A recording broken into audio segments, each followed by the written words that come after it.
Welcome to another episode of the Sabastian Show. This week we had on Chris Lee. I think you guys are really going to enjoy his story, his come up, his failures, and his successes. Multiple exits and 9 figures. If you're looking to succeed as an entrepreneur, you're going to want to listen to this one.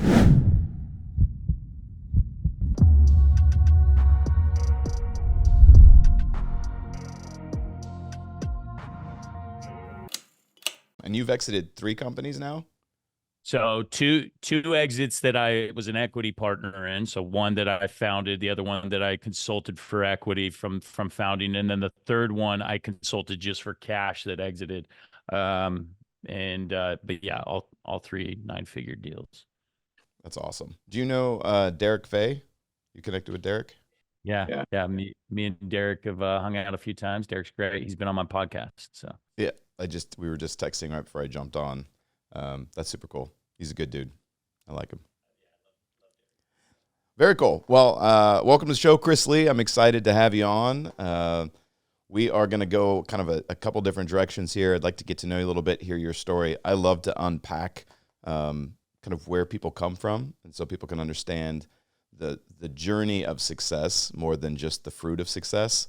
As I think in our culture right now, we are really focused on the fruit and very often miss where I think all the good stuff is the journey. Who made you who you are? What were the situations and the experiences that really developed you? And so we have it in common, both growing up in Washington. Sounds like literally opposite sides of the state, but it sounds like we both have an affinity for Washington on many levels. So welcome to the show.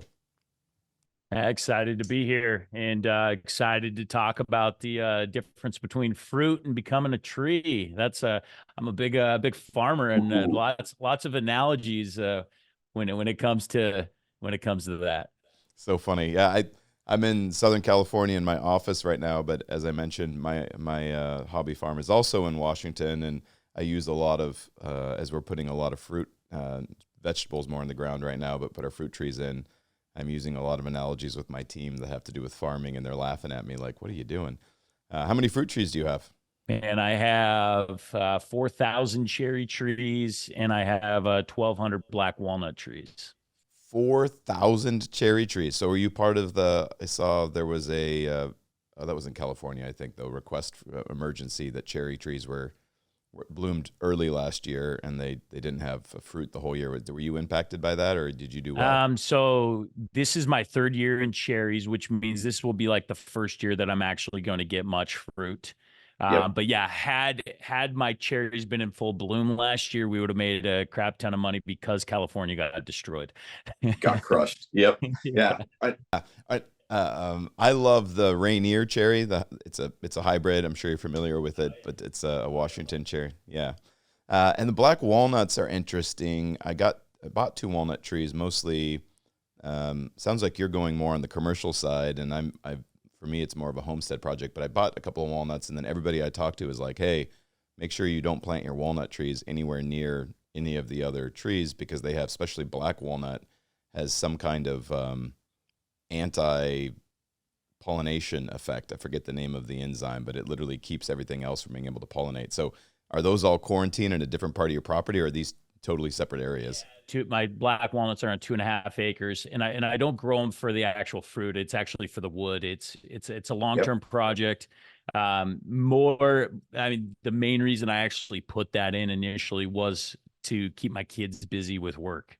Yep. And so I'm a big believer in kids need to do hard things, and so that was the whole purpose of the walnut orchard.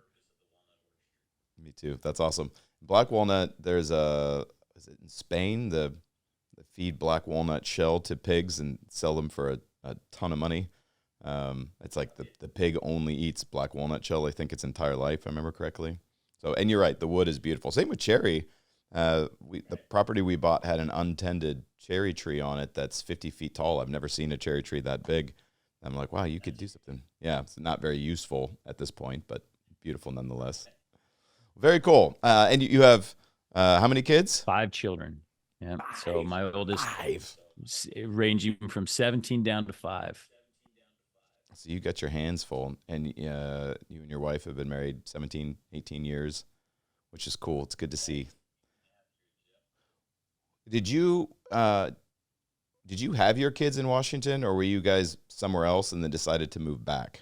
I know you mentioned you wanted to raise your kids in Washington, but So we've been back in Washington 8 years. Okay. So, yeah, my oldest was 9 when we moved back. But yeah, my children have kind of been born sporadically. One of my daughters was born here on a brief stint. We were here for 2 years at one point, but yeah, so kind of throughout Utah, California. yep, yep, very cool. And you always knew you wanted to get back to Washington, and I love these. I'm a Yeah, very like fairy tale type of person, right? Like I'm a big visionary, and ever since I was little, I've had like certain goals and dreams, and so like I create a vision of like what my life is going to be, like well before it is, and so like early on when I was a teenager, I was like, I want to get married and raise my family here. I'm probably going to go and hustle some work, but in that, and so yeah, I'm a big long term planner. yep, I love that. And you've always been that way. Always been that way. So going back to your childhood, you grew up in the Tri-Cities area, and that's mostly agriculture, last I remember. So you probably grew up working hard, working outside. Tell me about your home life. Do you have two parents, one parent? What was that frame like for you? Yeah, mom and dad, great. 7 kids. My dad was a school teacher, so I actually grew up in a small town north of the Tri Cities, 2,500 people, and so real small town. Had a great childhood. Didn't have a lot of money, but didn't really know any better. Yep. And family was very disciplined because we had to survive off of a school teacher's salary, and my mom was a stay-at-home mom. And 7 kids. yeah, 7 kids, and the crazy thing is, my dad invested about half of his paycheck every single month. Yeah, and so Did you know that growing up? as a early teen, I did. Yep. Yep. Uh, and there was certain requirements of us that really developed out a lot of discipline, and one of them was like by the age of 12, we had to provide for everything but underwear and food on the table. And so if we wanted to go to a restaurant, we wanted to go do any of these type of things like clothes, shoes, that was all on us. And so, I had my first job at the age of 9, and just from an early age was taught how to work hard, not necessarily smart, but I was trading a lot of time for hours from a very young age. I can relate. Where were you in the birth order? Middle child of 7. So the 6 biological. My cousin came to live with us. She was just younger than me. When I was 8 years old. That was a interesting time when she came to move in, and so we finished. We raised her. But yeah, that was what life was like growing up. My dad was a football and wrestling coach at the high school, and then eventually became the athletic director. So, sports was very much a part of our life. We didn't do any of the club sports. We just did all the cheap school sport. And so, if we had a glove and a ball, we could do some, a lot of damage, for a long amount of period of time. For sure. So you got your first job when you were 9. Were you picking berries, baling hay? What were you doing? I was delivering newspapers, so Yes. 365 days a year, waking up at 5:30 a.m. And eventually that became where I managed all the routes in town. So when I was 16, I would get up at 4:30 a.m. and me and my brother would deliver bundles to all the different carriers. And so that was one of the many jobs I had. I drove tractor. I worked at a pizza place. I delivered oil, a variety of different things. Yeah. My first job, ironically, was also um, uh, delivering newspaper, Peninsula Daily News. And because I was raised by a single mom, and maybe for different reasons, but the same thing. By the time I was 11 or 12, if I wanted anything other than food and underwear, I bought it. And that seemed normal to me. It didn't, looking back, I realized how much that shaped my worldview. But I tried to get a job working for somebody else and found out nobody would hire me, and I was frustrated. It was like, I'm a willing body. Why won't you hire me? Later, I found out, well, it's illegal to hire children, but you could do a paper route. So paper route was my first business, and it as I'm sure it was for you, it's somewhere between a job and a business, right? You got to manage your routes and you got to go collect from your customers. And so I learned a lot about salesmanship and connecting with people and building relationships with the people on my routes. And then I started my first business, proper business, a year later, selling fruit, in this case, blackberries, because they grow like a weed up there. So that's fun. I can relate. See, you learned how to be self-sufficient at a young age. Your dad was a great example of working hard. I'm sure you played football and wrestled. Yep, I was a football and wrestler, and did baseball most of my life, but ended up dropping out of that to focus on the weight room to get bigger for football. For football. Yeah. What position did you play? I played quarterback most of my life. Really? Yeah, and then I had a transition time that I got beat out as the starting quarterback my junior year, and I was the backup my sophomore year, and got beat out by a sophomore my junior year, and eventually decided that I wasn't going to allow political or coaching decisions to really determine my success. So hit the weight room hard. Actually, my senior year, I started both ways as a middle linebacker and the right guard on the offensive lines. Wow. From being QB to working on the line. That's incredible. Was your dad the coach of that team? So my dad had a heart attack when I was in 8th grade, and stepped away and became the athletic director. And so there was a new coach when I was a freshman for the first time in 15, 20 years. And so that which was great, because I definitely didn't want to be the coach's kid. The coach's kid gets treated differently, whether better or worse, right? That's why I asked, was what were the conditions that led to that? So it was a new coach after 20 years because your dad had a heart attack.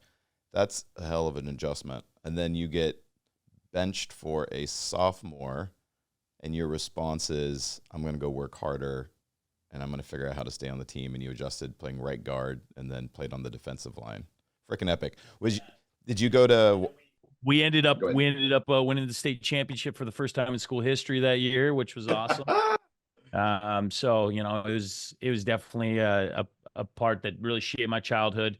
I could have gone and played like D2 or D3 football somewhere, but for me, like sports was a job once you hit college, because I knew I was never going to be pro. Yep.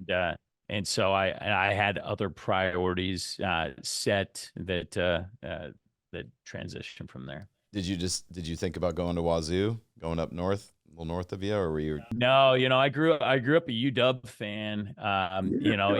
In a place of Wazoo fans. Highly unpopular. highly unpopular. So we hated Wazoo in the Lee household. Of course, yeah, I love it. Yeah, me as well. The Apple Cup every year. My brother and I both went to UW, but I don't think either one of us finished for different reasons. But yeah, that's fun. So, what did you do? Did you go to college, or you decided to go right into the workforce?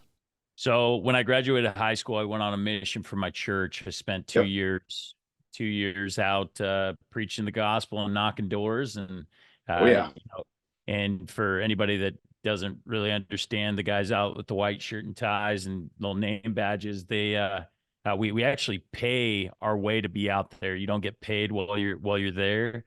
So I had saved up $10,000 of my own money, working these different jobs and whatnot.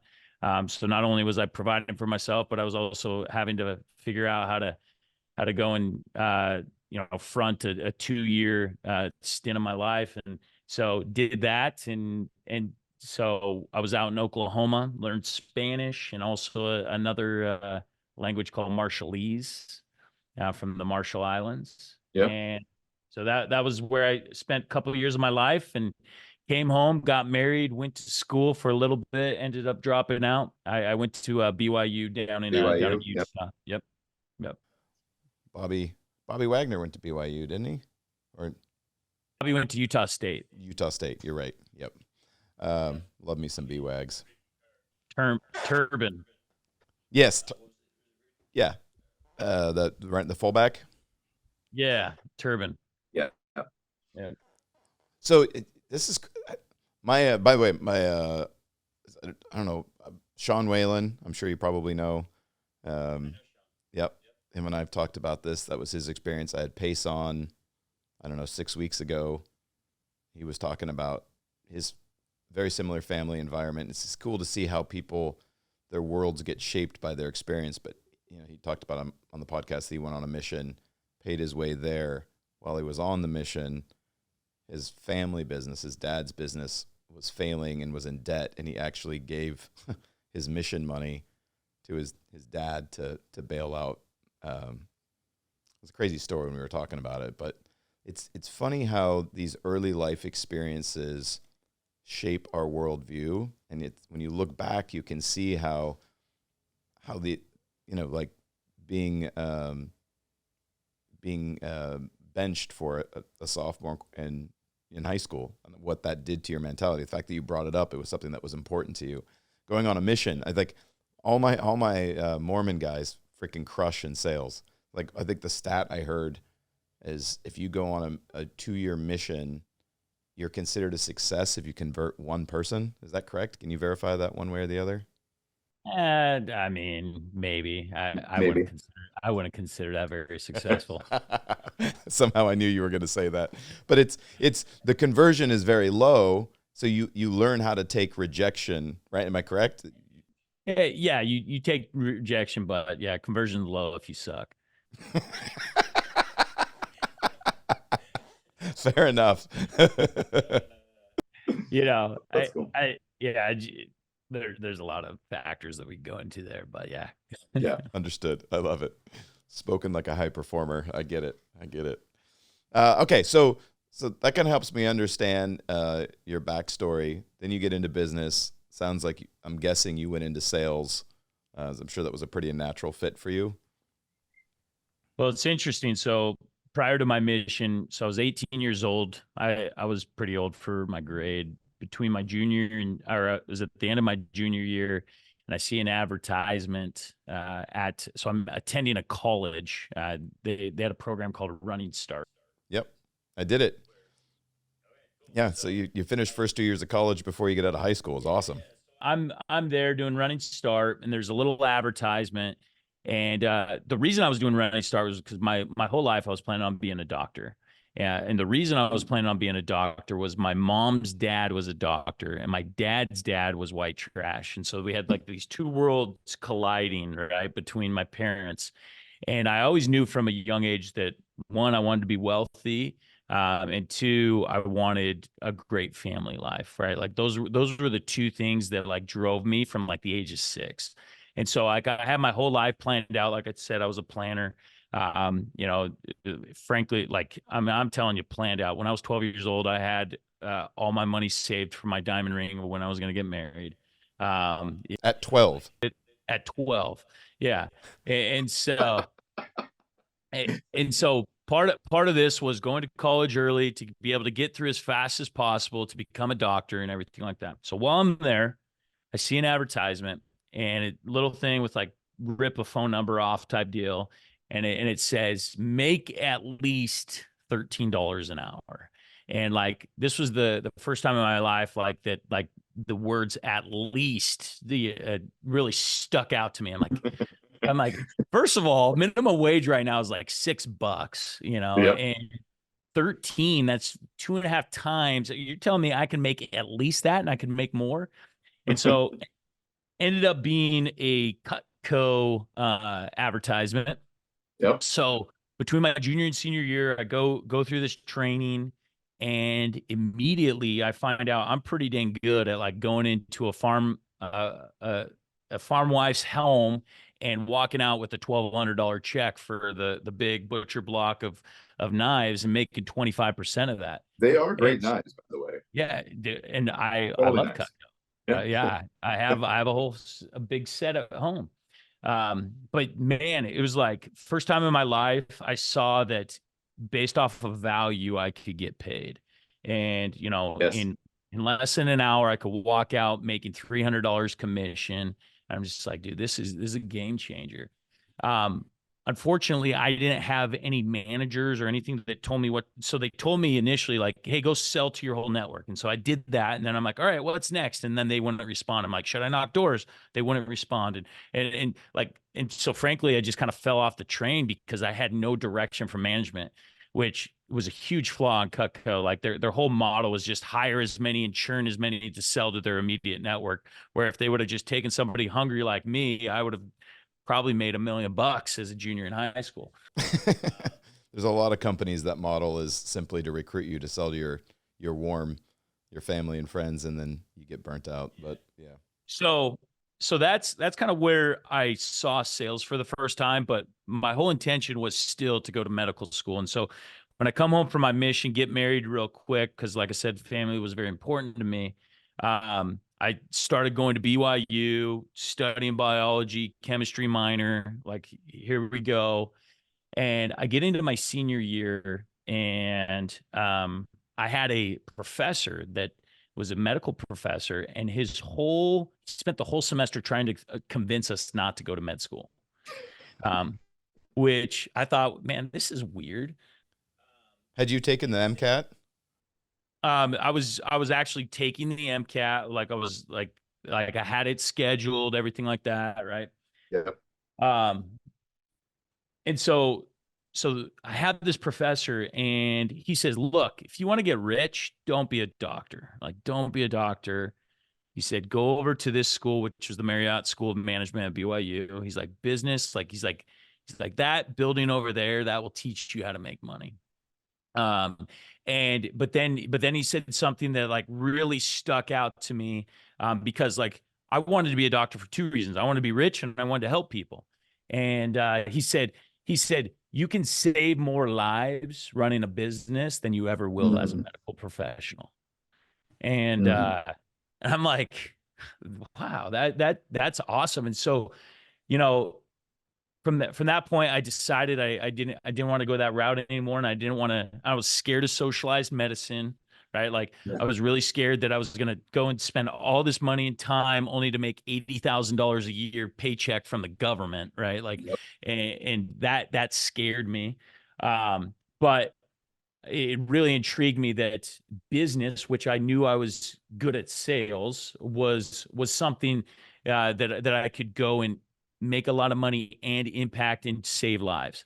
And so that's when I really started to shift. And while I was going through kind of that whole transition, I was doing door-to-door sales every summer while attending college. And the first year I make 65,000, which was more than my dad was making as a school teacher. In 3 months, right? Like over the summer. Dude, it was 3 months. Yeah. Yeah. It was funny. I bought a URL that year, which is so funny to me now looking back, because like, yeah, most people's dads made more than 65,000, but I bought the URL, make more money than your dad.com. It was like a little recruiting page this was like back in 2006. But yeah, next year I go out and I make six figures. I make 105,000 in 3.5 months. I'm just, dude, like this is, and so I have like all these like contradicting arguments and stuff going on in my life of like, what should I do? Where should I go? And so then ultimately I decided to drop out of college and start my first business in 2008. Yeah, I love it. I had a feeling that was coming. How did your family respond to that? It sounds like you got a doctor, a school teacher. That's a different route generally than business owner. Were they supportive, or they were like, what, you're this close, why aren't you completing your career? What was that experience like for you? My dad was like the first generation college graduate, right? Like his dad and all the generations before them were just like hillbilly, didn't make anything, right? Like, and so Yeah, although it was important to my dad was also like marrying my mom. He obviously had a big vision because like to be able to attract a daughter of a doctor and everything else, like he he wanted more for his family for sure.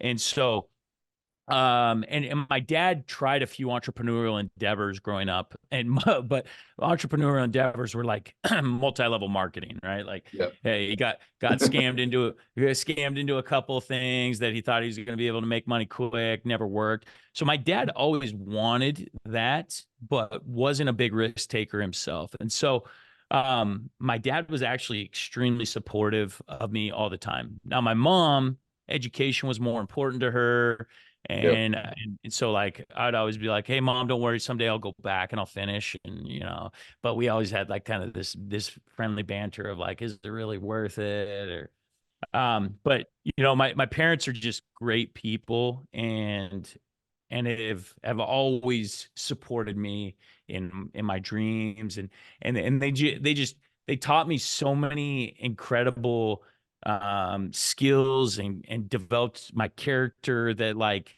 they knew that whatever I put my nose towards or head down towards, that I was going to be successful. And so yeah, I love that for them, because like I know a lot of people don't get that type of support from home when they go and they're a first generational entrepreneur. 100%. That's your case would be the exception, I think, at least in my experience, which is cool. I can But at the relate. same time, I had a ton of people that were like, "Oh, you're an idiot. Quit chasing the money. Like, get a real job." Especially coming from like a conservative farming area, Oh yeah. right? Like, they think that the only way that you can make money is own a farm or work for somebody else, right? And and anything else is a scam, and anything else is a quick get rich quick scheme. And so like Yep. when they heard about me going making six figures, knocking door to doors in 3 months, which later turned into like $500,000 a summer type deal, for them, like that was just too much to be able to comprehend.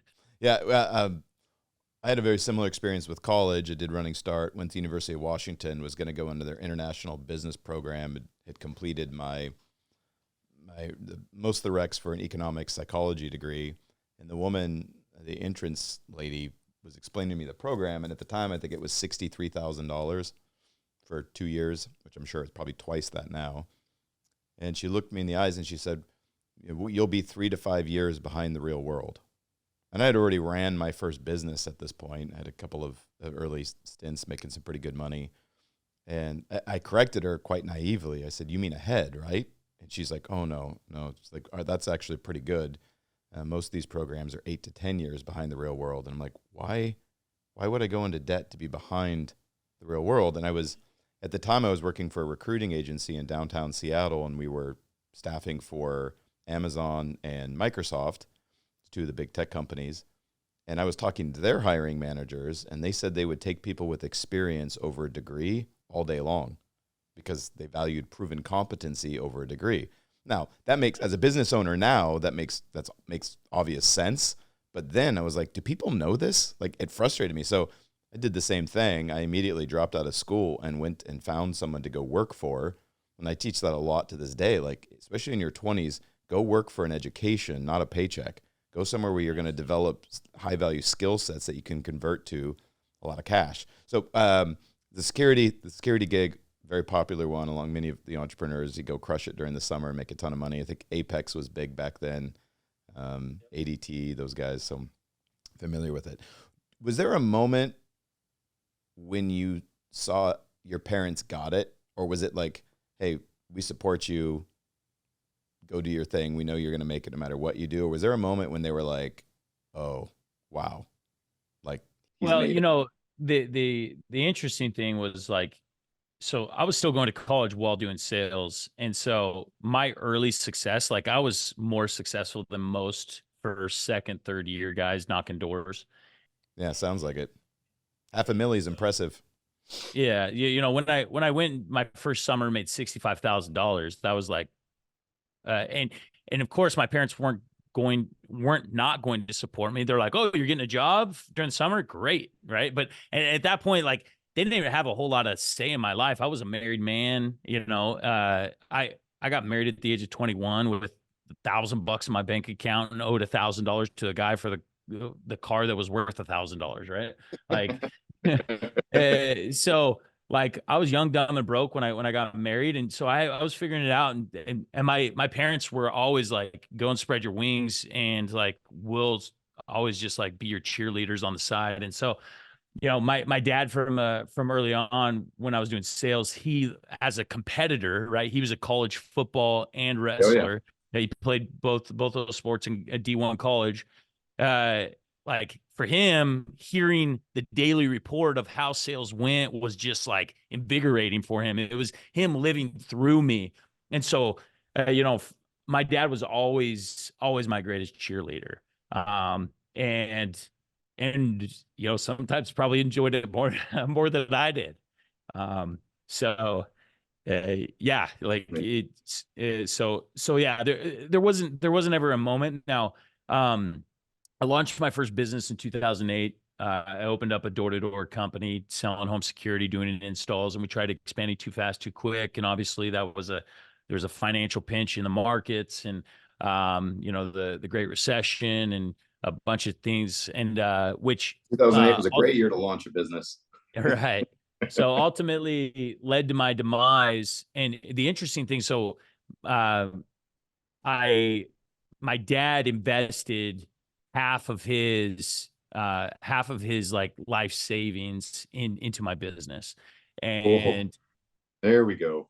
And so, but even worse, my father-in-law put it. So my dad, his portfolio was worth about $1 million, got cut down to about 400,000, and because of the crash, the financial crisis. Because of the crash, and at that point takes it out because he's scared that it's going to crash even further, and then he takes half of that and puts it into my business. Okay. How did you? So this. I didn't know this story, but this was the story I was looking for. Right. I knew there was likely a second act that came. There was pain somewhere, because that's usually when you see guys that are crushing it at this level of the game. There was pain somewhere. So 2008 was a rough year for everybody. Your dad loses 60% of his frickin' portfolio as a school teacher or in the school education system, takes out what he has left, gives you half of it. I think you're about to tell me your father-in-law also jumps in. You're the golden boy now, right? They're looking at you to save the day. And I could sell ice to an Eskimo, right? I believe you.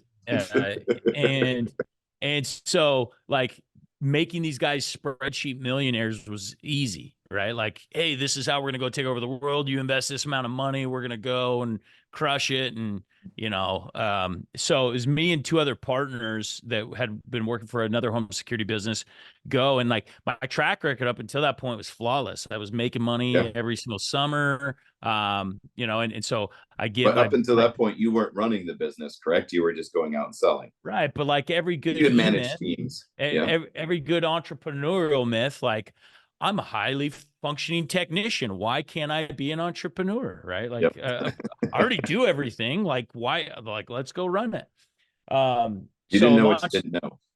Right. So I launched this business at the age of 24. My father-in-law invested $1 million into my business as an equity partner, and my dad invested 200 grand.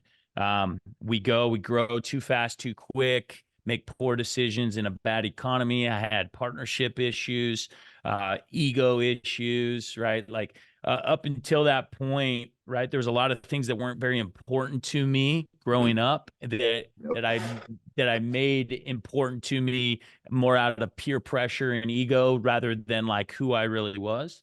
Are we thinking material possessions and flashing success? I mean, yeah, like I was never a car guy ever. Still to this day, not a car guy. Yeah, me either. Like it just doesn't do it for me.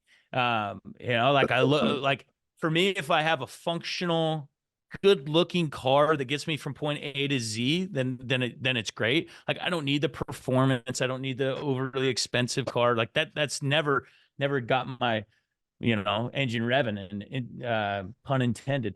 So I I go and I've got a Mercedes CLS 500 because a guy's like, hey, a CEO's got to drive this car. And I'm like, all right, well, I'm a CEO, right? What did you go from? What were you driving before that? I mean, dude, a Hyundai Sonata, like For sure. Get you to whatever. point A to point B. Right. Yeah. Point A to point B. Right. And so, so most of my decisions at the beginning of my business were driven by ego, and it was to look good to others. Right. Mm. And by others, from a business standpoint, was looking good to a customer. Everybody else is charging here. I'm going to undercut because I want to look good to them. I want to be appealing to them. So we're going to be the cheapest in the marketplace. And then to my other customer, which is my employee, oh, you're making this much commission there. We're going to pay you more commission here. So I want to do things to look good to you. Right. And so, and then look good to all of my people around me. I'm going to drive the car and the house and everything else. And so like all these terrible decisions are being based off of looking good and ego driven. What were the conditions that led to you being that way? Sorry to interrupt you, but you were hitting on some gold here that I want our listeners to catch, because up until this point, it didn't sound like that was who you were. I didn't catch a lot of ego in the sense of like image. So I'd love to talk about partners, because as soon as I heard partners in first business, I'm like, already that's a nightmare, and you got other people's money involved in a partnership. But what made you suddenly care about image, right? As I relate. And it wasn't even necessarily that I cared about image. It was just other people were like, whispering in my ear, and I'm just like, well, I guess I got to go that route. But when I say looking good to others, what's that? You cared what other people thought. Yeah, okay. For sure, ego. Yep. And early in a career, it's very common to 100%. I think most people's journeys begin when they stop caring about what other people think, right? and so but that's where I was, and once again I had this sales rep mentality of not an entrepreneur mentality of like, well, I got to put the customer first, so I'm going to charge them the least, and I got to put my employees second, so I'm going to pay them the most, right? Like, and I thought that decisions were driven by money, not culture, not experience, not everything else, right? And so, and then when you finally graduate to not caring what other people think, you realize that customers actually make decisions based off of experience, not what they're paying. And same thing for a sales rep or an employee. They make a decision based off of experience, not what they're getting paid. Yes. And price is only relevant in the absence of value.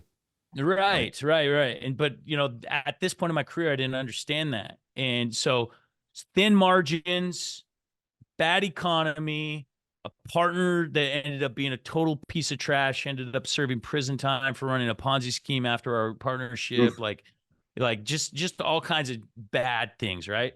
And it all comes to a head where the company that was buying our contracts, Security Networks, their funding from banks had gotten tight. And so they had to go to all their dealers and say, hey, we can only buy so much from you. And at this point, we had shifted from a summer model to a year-round model, and we had office spaces and employees and contracts and all kinds of stuff.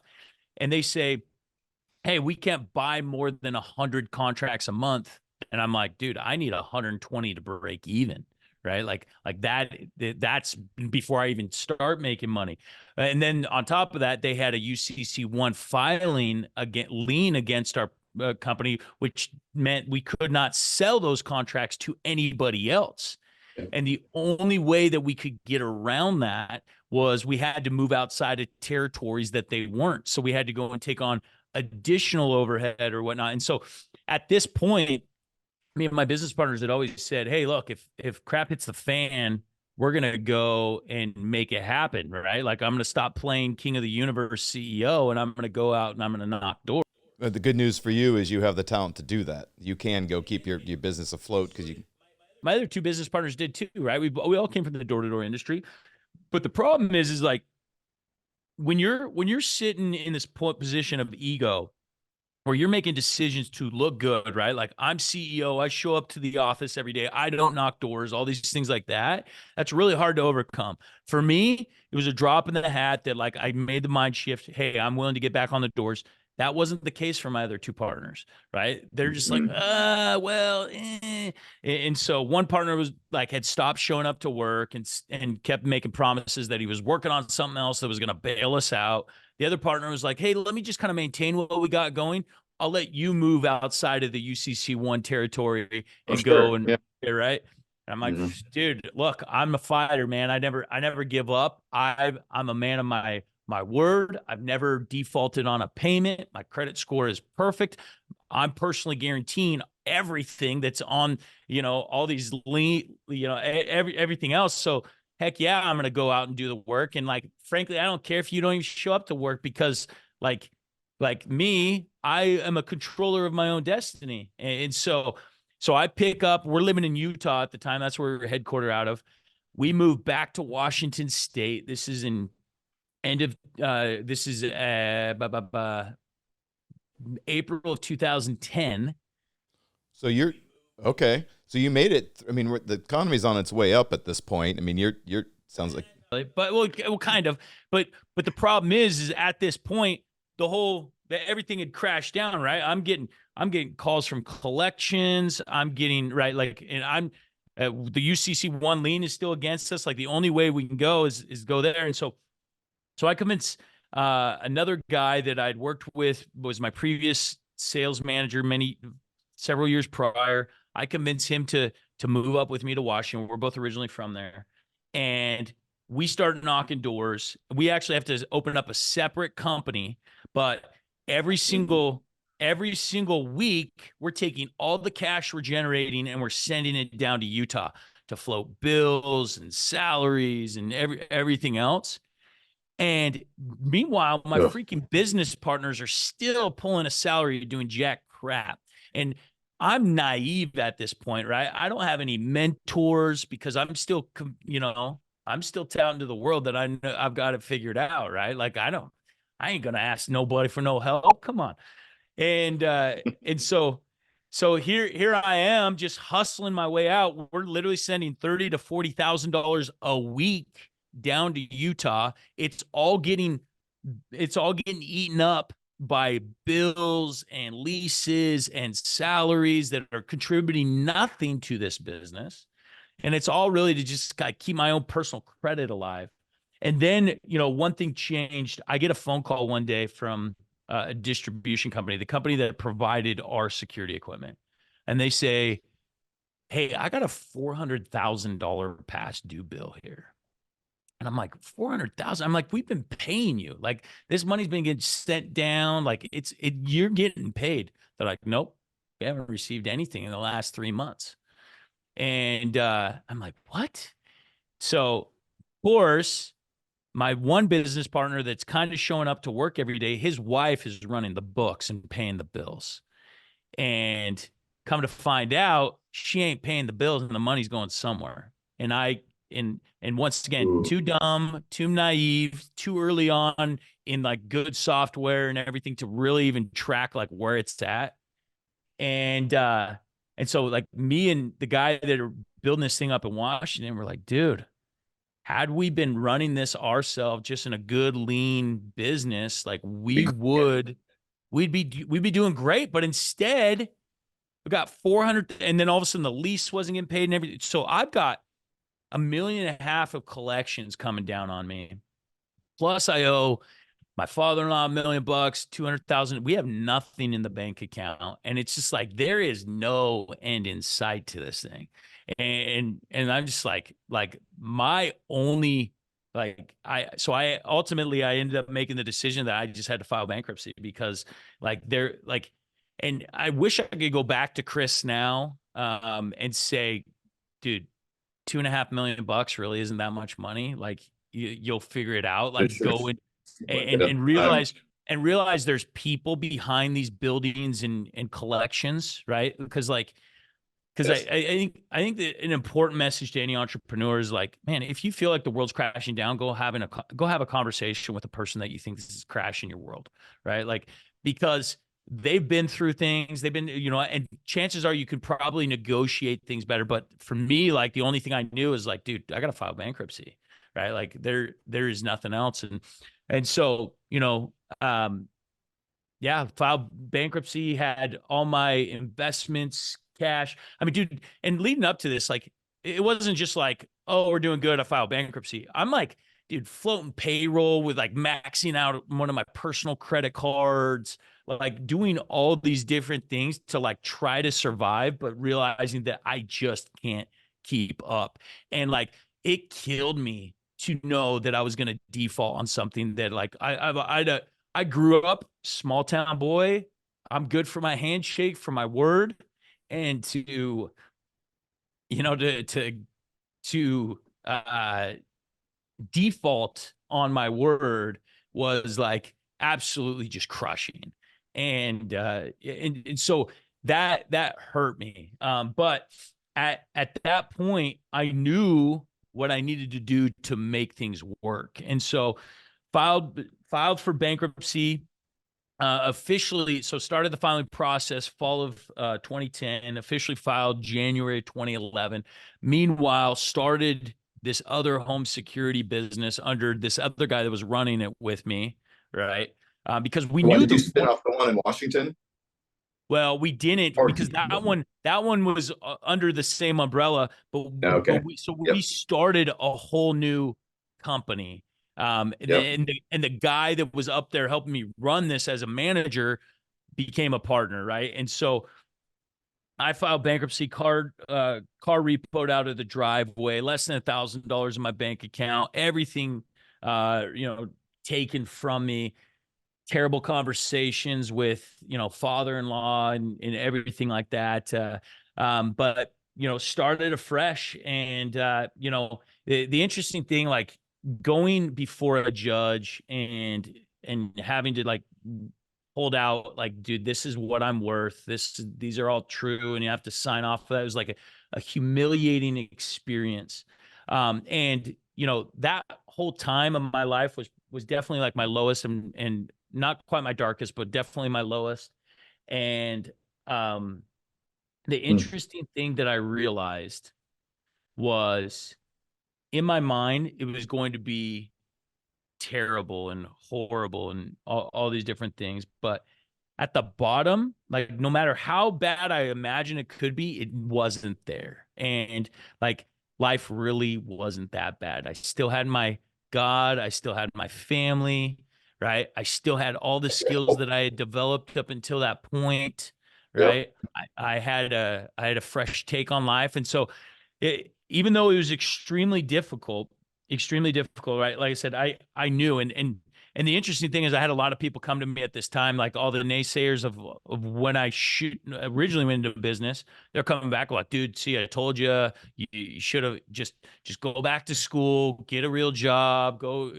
And so the decision I had to make was like, do I do that because it's a good safe route, or do I go and take what I learned and build off of it? And glory to God, I took the second option, and Why? immediately went back into entrepreneurship. Was there math there? What made you? I have so many questions, but I'm loving just hearing you. So I'm just letting you run here. But you mentioned the tough conversation with father-in-law. I can't even imagine. You didn't mention dad, so I'm guessing dad was fairly supportive of you, or knew you were going to make it right one way or the other because he knew his son.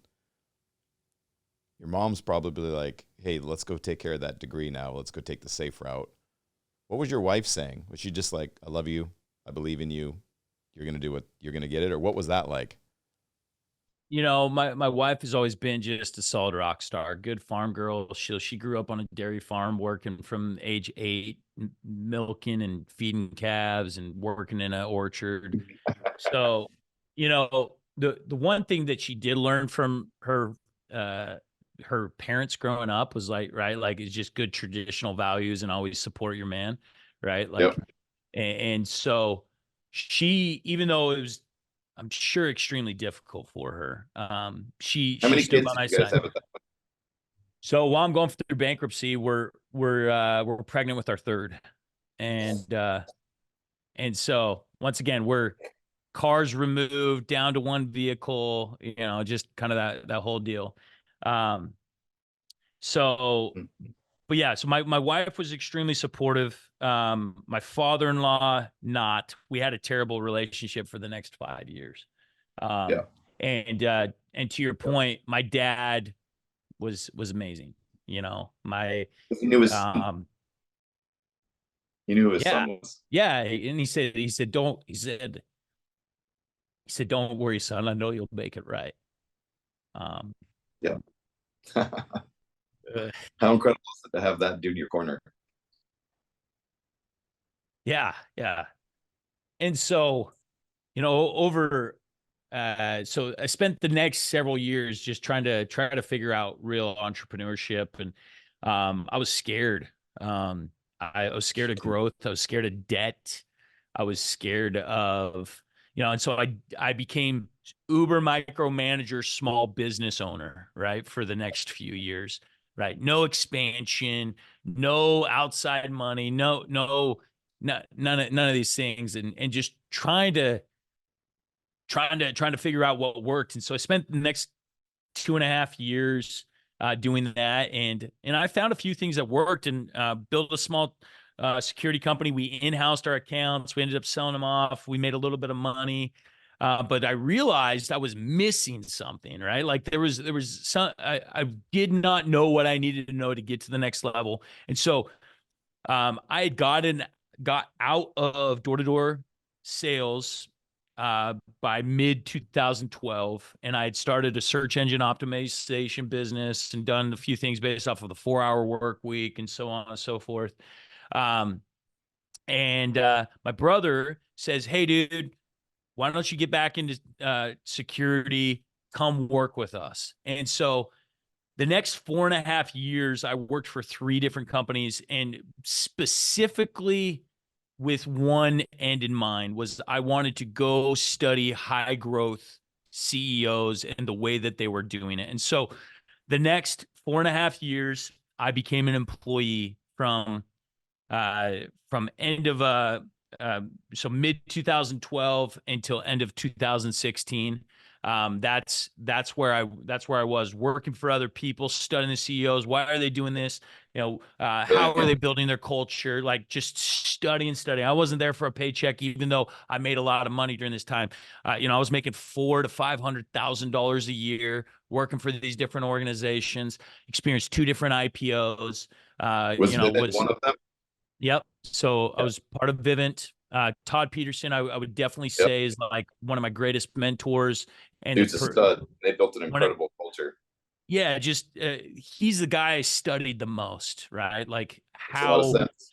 how he builds and how he creates culture. And so then I spent a lot of money on my education and all these different things until ultimately end of 2016, I walk away from this incredible job. I'm making $500,000 a year. I got a company credit card that I'm flying around. I'm a VP of it was called VP of Human Capital. My whole job was like to recruit big sales teams and run a big recruiting organization. And like literally, I'm going to like ballparks and all the cool things, steak dinners everywhere. Like it's the life as an employee, right?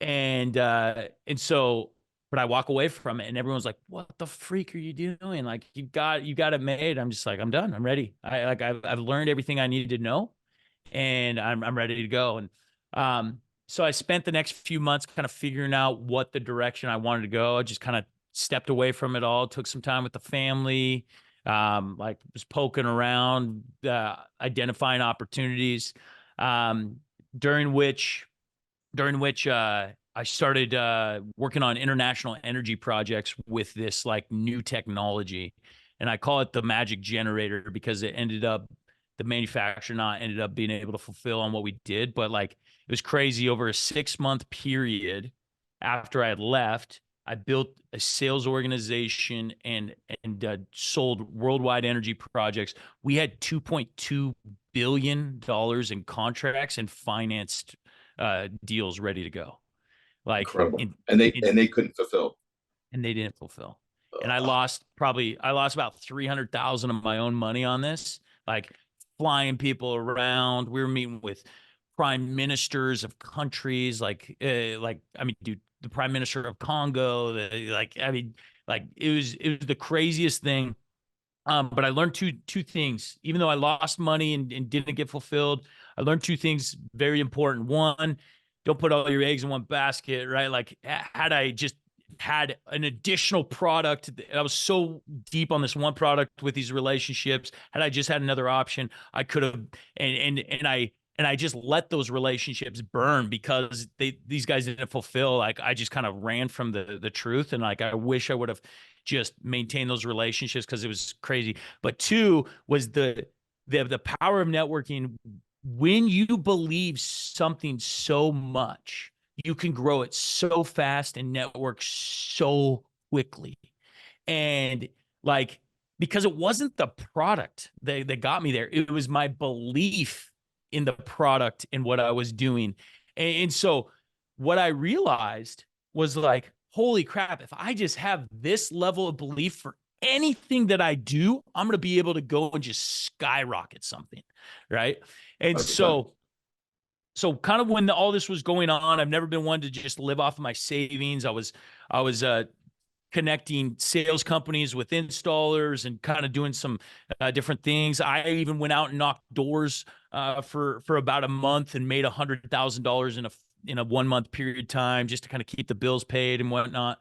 But while I was doing that, I spent my first money on a course. It was a Facebook marketing course for drop shipping products. And I started drop shipping teeth whitener and defense flashlights all around the world. And I realized, but I spent 6 weeks, 14 hours a day, literally 6 days a week, 14 hours a day, learning Facebook marketing. And I realized, I'm like, dude, I can take this and apply it to a real product, not a $50 product. I can go and sell a $40,000, $50,000 product using this. And so kind of throughout all of that and my frustration with installers and sales teams and whatnot, I'm like, dude, I'm going to launch a solar company and I'm going to own it A to Z. We're going to do the sales, the marketing, the installs. We're not going to do door to door. I am so done with door to door. I'm going to do it through generating leads online. And at this point, nobody in our industry was doing it. The only type of online marketing was inquiry based, like Google, somebody searching for your product. There was no education based type of lead generation. And what I saw with Facebook and YouTube and all these things, I'm like, dude, this is digital door knocking, right? The reason why door knocking works is because I show up on your door. You aren't looking for my product, right? You're not out inquiring about it.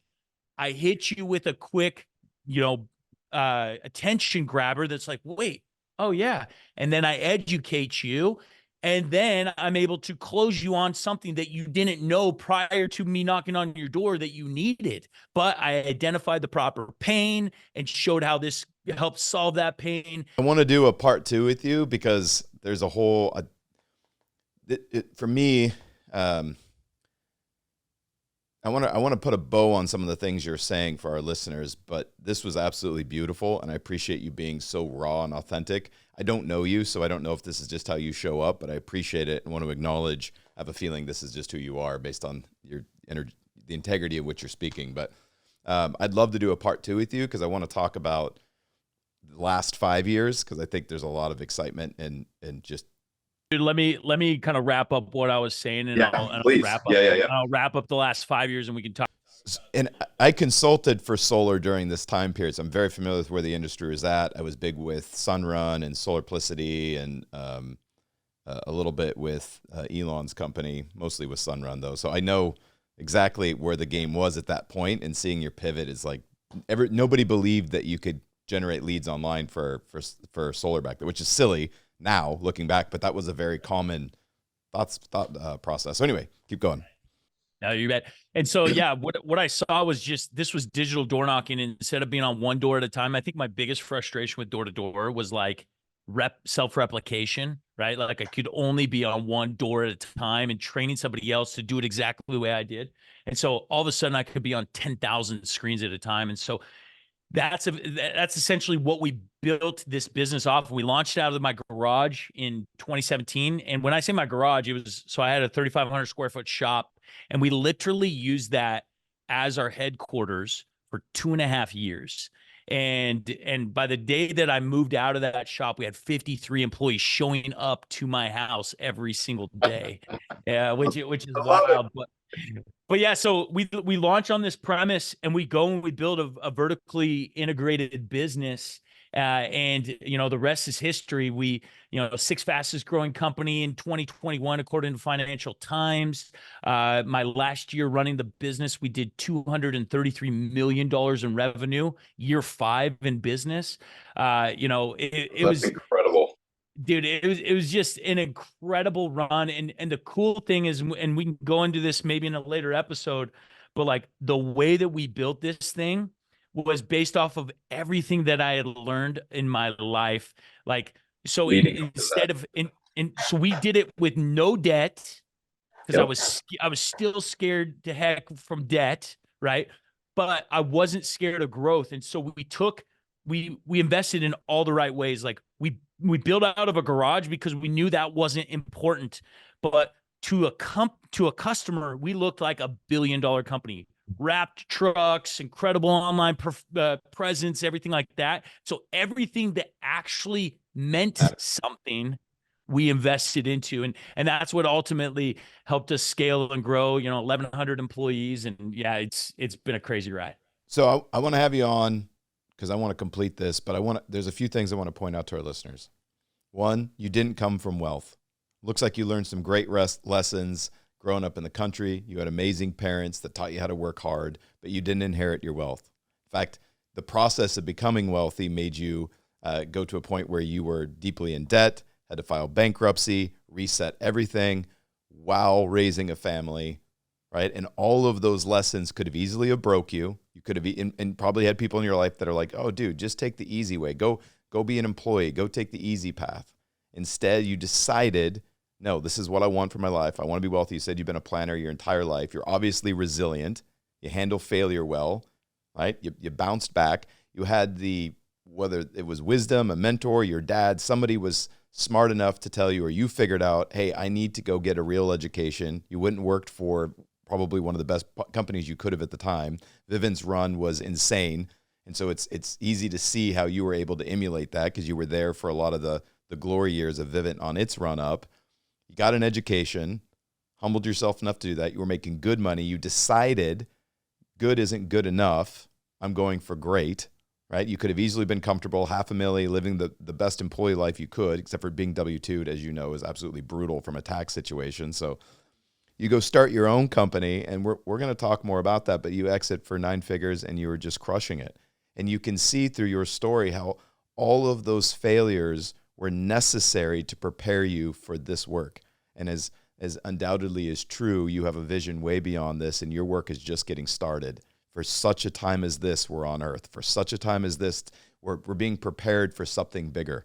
And all of these lessons help prepare us to be able to manage that. And dude, I'm pumped for you. That's got me excited just to hear it. So thank you for being so real and authentic about your story. And hopefully we blew some minds and broke some stories down about why people are successful in this day and age and where wealth comes from. And knowing if you want to work hard, you're willing to do the right things, you can do it. And it may mean you take a lot of punches in the face before you figure it out. Take one on the nose, but if you stay with it, you'll get it figured out.